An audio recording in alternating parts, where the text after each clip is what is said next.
पिछले एक दशक में जो वैश्विक नीति है या विदेश नीति बोलते हैं, उसमें भारत का क्या बदलाव आया है उसके बारे में हम इस वीडियो में बताएंगे आपको। इसमें बहुत सारे सकारात्मक पक्ष को ही हमने लिया है, क्योंकि मैक्सिमम सकारात्मक ही होते हैं। कुछ तो सभी देशों के साथ कंसर्न है, कभी कभी मेरा लिया हुआ निर्णय भी सही साबित नहीं होता है। उसी तरह हम आपको बताएंगे कि कैसे ये जो नीति लिया गया था वो सकारात्मक रहा। उसमें हम कुछ पॉइंट लेंगे और उसके बाद हम उस पॉइंट को डिस्कस करेंगे। तो मान लिया जाए कि पहला हम मानते हैं इंडिया फर्स्ट की नीति। इसमें क्या होता है कि 2014 में जब एनडीए सत्ता में आई तो वो हिंदू राष्ट्रवादी सरकार थी। तो सभी लोगों को ये डर लग रहा था कि जो इस्लामिक राष्ट्र है उसके साथ मेरा तो रिलेशन सही नहीं रहेगा, लेकिन ऐसा नहीं हुआ। इसके ठीक उल्टा हुआ कि इस्लामिक राष्ट्रों से मेरा संबंध और व्यापार हर चीज़ में उन्नति हुई। उसके बाद ये भी मान के चलते हैं कि दूसरा पॉइंट हम बोलते हैं कि विभाजन खत्म हुआ। विभाजन खत्म कैसे हुआ कि घरेलू कृत्रिम विभाजन जो था वो खत्म हुआ। इसमें घरेलू मोर्चे का काया पलट किया गया। इसमें मेक इन इंडिया है प्रोग्राम को हम ऐड कर सकते हैं। मेक इन इंडिया प्रोग्राम है जो कि कोई भी चीज़ मैन्युफैक्चर होगा एटलीस्ट इंडिया में ही होगा। उसके बाद रूस से बने रिश्ते को भी हम थर्ड पॉइंट में कंसीडर कर सकते हैं। इसमें ये समझिए कि यूक्रेन युद्ध हो रहा है, उसमें हम पश्चिमी देशों के साथ करीबी रिश्ता रखे हुए हैं और उसके बाद भी रूस के साथ हम विशिष्ट संबंध बनाए रखे हुए हैं। तो ये सब चीज़ें हमको वैश्विक नीति में एक बहुत ज़्यादा मील की पत्थर साबित होते हुए दिखी।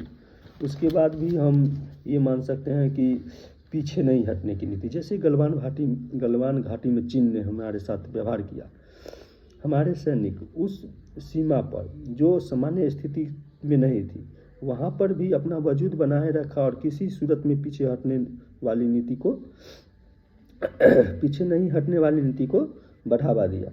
अब इसमें सबसे ज़्यादा, जैसे आप लोग जानते हैं कि दुनिया में 2020 में एक अजीब समय को देखा। जैसे उसमें बोल सकते हैं कि कोविड महामारी, कोरोना के समय में सभी देश अलग थलग हो गए थे।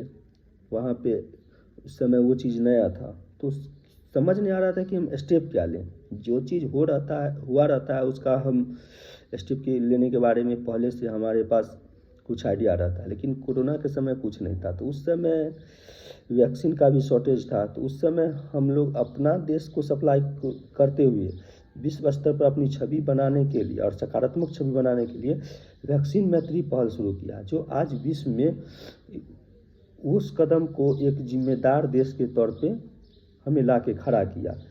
इसके जरिए हम विश्व में अपना आत्मविश्वास को बढ़ाया अन्य देशों के प्रति कि हम आपके लिए सदैव कोरोना जैसी महामारी जो नए हैं उसमें भी खड़े हैं। और इस समस्या को हमने अच्छे से डील किया। भारत की समस्या को हल करने की इस दिलचस्पी के कारण भारत को G20 की अध्यक्षता भी मिली। तो ये एक सकारात्मक और सराहनीय कदम था। फिर ग्लोबल गवर्नेंस में भी हमारा योगदान बहुत अच्छा रहा।